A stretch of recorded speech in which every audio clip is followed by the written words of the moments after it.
একটি বিশেষ নিবেদন কবি চন্দননাথের লেখা কবিতা অপরাজিতা। জানো মা, আমি না কবিতা লিখেছি, তোমরা পড়বে কি তা? মার কাছে গিয়ে খাতা মেরে ধরে ছোট্ট অপরাজিতা।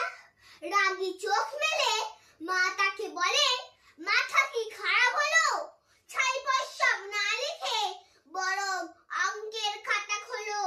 মুখ ভার করে গুটি গুটি পায় গেল সে বাবার কাছে।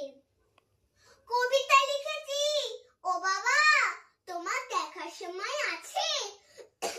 মুখটি না তুলে বললেন বাবা, কবিতা লিখেছ? বেশ, পড়ব তো বটে, আগে খবরের কাগজটা করি শেষ।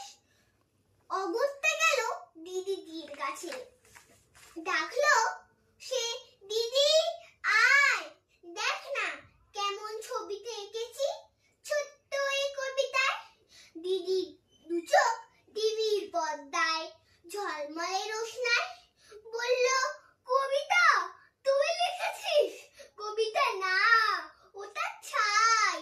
অপরাজিতার চোখ ছল ছল, বুকে কান্না ঢেউ। তার লেখায় প্রথম কবিতা দেখলো না পড়ে কেউ। একা ঘরে বসে সামনে তাকালো, মালাতে সাজানো ছবি, স্নিগ্ধ দু চোখে রয়েছেন চেয়ে সহজ পাঠের কবি। কবিতার খাতা মেলে সে ধরলো, ঠোঁট দুটি থরথর, বলল, ঠাকুর কেউ না পড়ুক, তুমি এই কবিতা পড়ো। কি জানি কি করে কি যে হয়ে গেল।